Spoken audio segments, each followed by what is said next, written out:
दोस्तों, 1981 की movie possessed में एक लड़की के साथ नरक राक्षस भोगे से सेक्स करता है और प्रेग्नेंट होने के बाद जन्म लेता है अजीब बच्चा। पति पत्नी की जिंदगी में क्या मुसीबतें आती है वो हम देखेंगे इस वीडियो में।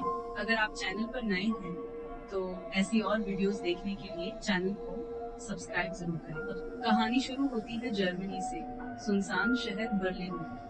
कार में बैठा आदमी के चेहरे पर गहरी चिंता है। उस आदमी का नाम मार्क था, जो कि एक जासूस था। जासूसी के काम में उसे दूसरे देश जाना पड़ता था, जिससे उसकी पत्नी दुखी रहती थी। कैमरा शिफ्ट होता है अन्ना पर, जो गुस्से से भरे अंदाज में अपने पति का स्वागत कर रही है। मार्क ने अपना बैग नीचे रखा, देखा कि पत्नी उसे गले नहीं लगाना चाहती, तो बेचारे ने वापस बैग उठाया। अन्ना गुस्से में मुड़कर भागने लगी और मार्क बैग उठाकर अन्ना के पीछे पीछे घर लौटा। लेकिन उनका एक बच्चा है, जिसकी खुशी से खेलते देख अन्ना का दिल घल जाता है और मार्क को माफ कर देती है। लेकिन यह खुशी बस एक पल की है। जल्द ही उनकी जिंदगी उथल पुथल होने वाली है। बिस्तर में रोमांस के बाद दोनों ने आखिरकार अपने दिल की बात बोल दी। मार्क ने बताया कि उसने पुरानी नौकरी डर दी है। अन्ना मार्क पर इल्जाम लगाती है कि शायद उसकी कोई सौतन है, लेकिन मार्क उसे समझाने की कोशिश करता है। मार्क के नौकरी पर जाने के बाद अन्ना तन्हा हो गई थी। अन्ना की आंखों में आंसू थे और मार्क भी शर्मिंदा था। कैमरा धीरे धीरे शिफ्ट होता है फ्लैशबैक सीन पर, जहां मार्क अपने बॉस को इस्तीफा दे रहा है। मैनेजमेंट ने बार बार उसे रोकने की कोशिश की, लेकिन मार्क का फैसला पक्का था। आते जाते एक बॉस ने उससे एक अजीब सवाल पूछा, क्या तुम्हें अपनी पत्नी पर पूरा भरोसा है? उसका चक्कर किसी और के साथ नहीं। इसके बाद मार्क चुपचाप घर पहुंचा, लेकिन अन्ना वहां नहीं थी। वह परेशान था। एजेंट की जिंदगी छोड़ने के बाद भी सरकार ने मार्क पर नजर रखना शुरू कर दिया। दीवार के पार एक सैनिक दूरबीन से मार्क को देख रहा था। अन्ना के बारे में सोचते सोचते मार्क जमीन पर ही सो गया।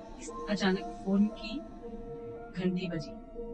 अन्ना ने कहा कि वो शहर में है, लेकिन ये नहीं बताया कि वो कहाँ है। जासूस होने के नाते मार्क को कुछ गड़बड़ लगा। उसने अन्ना की चीजें खंगालनी शुरू की और आखिरकार एक सुराग मिला। एक किताब के अंदर एक कार्ड मिला, जिस पर लिखा था, तुम मेरी जिंदगी की खूबसूरत औरत हो। नीचे नाम लिखा था हेनरी। मार्क का दिल एकदम टूट गया। अब मार्क ने अन्ना की दोस्त मार्गेट को फोन किया और उससे पता लगा कि अन्ना ने उसे धोखा दिया था।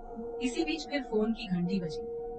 अन्ना ने मार्क से ब्रेकअप का ऐलान किया। मार्क ने गुस्से में पूछा, क्या तुम्हारा किसी और से चक्कर चल रहा है? और अन्ना ने बिना झिझक कबूला, हाँ, मेरा किसी और से चक्कर है, और हाँ, वह बिस्तर पर तुमसे कहीं बेहतर है। मार्क का गुस्सा सातवें आसमान पर था, लेकिन मार्क ने गुस्सा दबाते हुए अन्ना को आमने सामने बात करने के लिए बुलाया। 1 घंटे बाद अन्ना मार्क से मिलने कैफे में आती है और कोट उतारकर अपने चेहरे पर एक्सप्रेशन ठीक कर ली है। वह बातचीत के लिए नहीं, बल्कि लड़ने आई है। अब वो दोनों एक दूसरे से नजर भी नहीं मिलाना चाहते हैं। मार्क और अन्ना शारीरिक रूप से करीब हैं, पर दिलों में दूरी है। मार्क मेज पकड़कर गुस्सा रोक रहा है। मार्क अपने बेटे की कस्टडी अन्ना को देने की बात करता है। वो अन्ना को एक फ्लैट और एलिमोनी भी देने की बात करता है और उसके जीवन में कभी कदम नहीं रखेगा। मार्क अन्ना पर इल्जाम लगाता है कि अन्ना का अफेयर उनके बच्चे की जिंदगी बर्बाद कर देगा। मार्क की बातें और भी कठोर होती जा रही थी। वह जानना चाहता था कि यह सब कैसे हुआ। आखिरकार अन्ना ने हार मानकर सब कुछ स्वीकार कर दिया। उसने कहा कि जिस दिन उसकी मुलाकात उस व्यक्ति से हुई, उसी दिन उसके साथ सेक्स भी किया। मार्क पूरी तरह आग बबूला हो गया। उसे समझ नहीं आया कि उसके प्यार में क्या कमी रह गई थी। मार्क को लग रहा था कि किसी ने उनके ऊपर काला जादू किया है। मार्क गुस्से में कैफे का सामान फेंकने लगता है। मार्क इतना दुखी था कि घर जाने की बजाय एक होटल में रहने चला गया। पूरे 3 हफ्ते तक वह वहीं पड़ा रहा। उसका शरीर लगातार कमजोर होता गया। अब मार्क ने खुद को संभाला और अन्ना से मिलने पहुंचा। अन्ना घर पर नहीं थी, बस उनका बेटा दीवार से सटा बैठा था और चेहरे पर जाम लगा हुआ था। मूवी का यह सीन माता पिता के रिश्ते में दरार का बच्चे पर पड़ने वाले असर को दिखाता है। बॉब अपने पिता को देखकर बहुत खुश होता है। वह अपना पसंदीदा खिलौना दिखाते हुए कहता है कि यह हेनरी ने कुछ महीने पहले दिया था। मार्क अपने बेटे के गंदे कपड़े उतारता है और अन्ना के घर आने का इंतजार करता है। जैसे जैसे कुर्सी हिल रही है, मार्क का गुस्सा बढ़ता जा रहा है। आखिरकार अन्ना घर आती है। मार्क को देखकर वह शर्मिंदा सी हो जाती है और कहती है कि आज वो देर से लौटी, लेकिन आगे से ऐसा नहीं होगा। मार्क को इन बातों से कोई मतलब नहीं। वह कहता है, हेनरी के प्यार में तुम पागल हो गई और बच्चे को भूल गई हो। मुझे यहाँ बच्चे की देखभाल के लिए रुकना है। मार्क अन्ना को समझाता है, बच्चे के खातिर उसे हेनरी से दूरी बनानी होगी। लेकिन अन्ना दुखी मन से मार्क को नजरअंदाज करती है। जब अन्ना नहीं मानी, तब मार्क रिवर्स साइकोलॉजी लगाता है और बेडरूम में जाकर अन्ना के कपड़े पैक करता है। लेकिन अन्ना कंफ्यूज है। वह हेनरी के साथ आजादी की चाहत रखती है, लेकिन बच्चा और परिवार जंजीर की तरह उसे बांधे हुए है। जब अन्ना पूरी तरह टूट जाती है, तब मार्क ने उसे अपनी बाहों में भर लिया और उसने अन्ना के कपड़े उतारे अन्ना के शरीर छूना शुरू किया, परिवार को बचाने के लिए और बच्चे की देखभाल के लिए। शायद दोनों ही कंफ्यूज हैं और इस समस्या का हल ढूंढ रहे हैं। रात में फोन की घंटी बजे। मार्क के उठते ही पता चला अन्ना फिर से जा चुकी थी। फोन पर एक आदमी की आवाज थी। उसने कहा कि अन्ना उसके साथ है और मार्क उससे मिलने की कोशिश न करे। यहाँ सुनकर मार्क बिस्तर पर गिर पड़ा।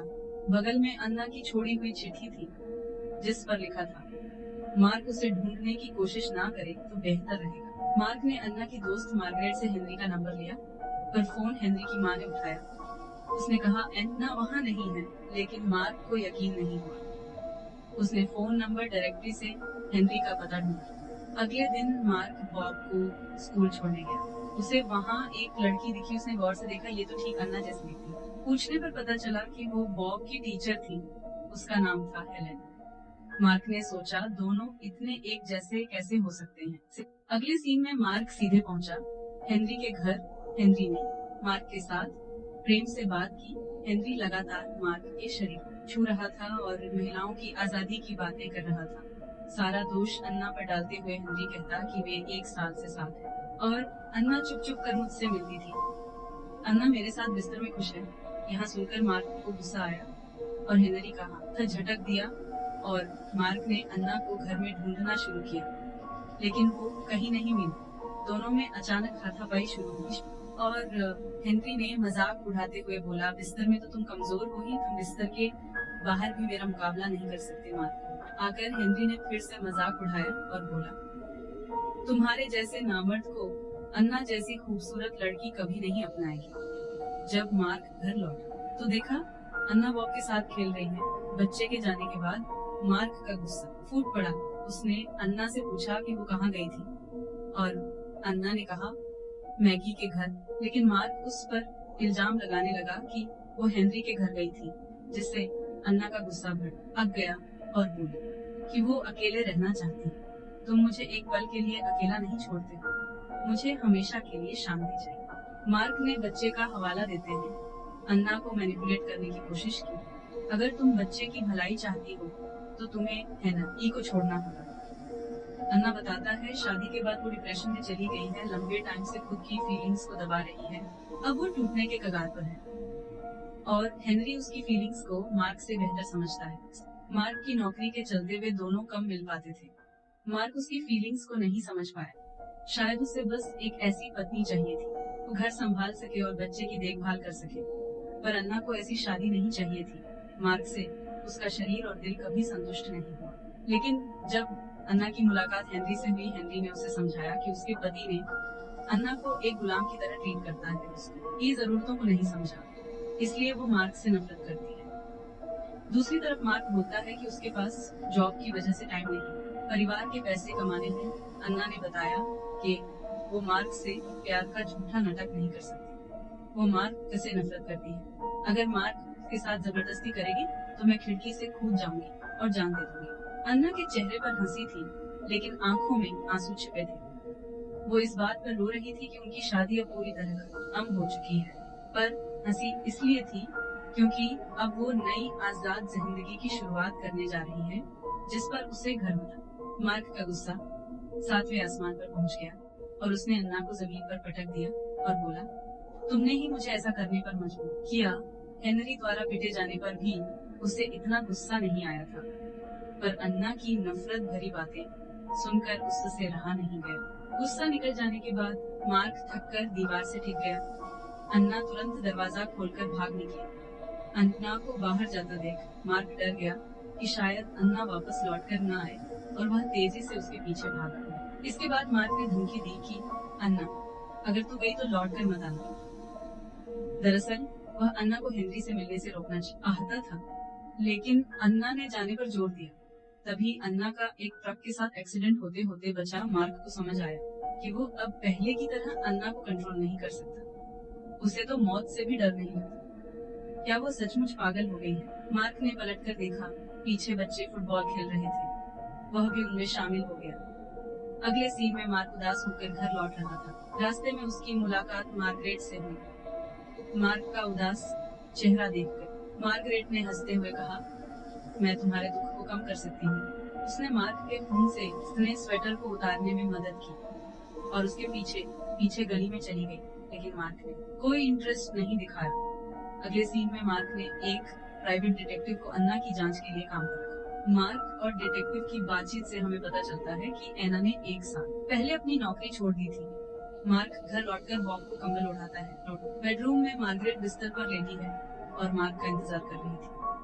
राइटर्स के अनुसार अन्ना ने नौकरी छोड़ने के तुरंत बाद ही हेनरी के साथ अफेयर शुरू कर दिया था और अब मार्क ने भी काम छोड़ दिया और फुल टाइम बच्चे की देखभाल कर रहा है।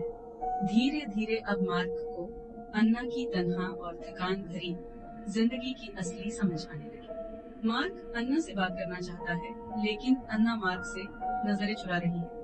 मार्क अन्ना की कोल्ड ड्रिंक को सहन नहीं कर पाया और अन्ना पर फूट पड़ा।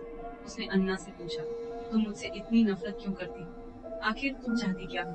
अन्ना अब भी चुप रही। मार्क ने तरीका बदलते हुए फिर पूछा, क्या तुम हेनरी से प्यार करती हो? क्या तुम उसके साथ रहना चाहती हो? क्या मैं बच्चे को तुम्हारे जीवन से दूर लेकर चला जाऊं? अगर ऐसा है तो मुझे बताओ, तुम मुझे बताने से क्यों डर रही हो? क्या तुम्हें डर है कि मैं फिर गुस्से में तुम्हें मारूंगा? अन्ना अब बातचीत के लिए तैयार हो गई। उसने बताया कि वो मार्क से डरने लगी है, इसलिए उसने हेनरी से प्यार करना शुरू। इस मूवी के अनुसार मार्क का पहला सवाल था कि क्या अन्ना खुश है। यह दिखाता कि उसे अभी भी फिक्र है।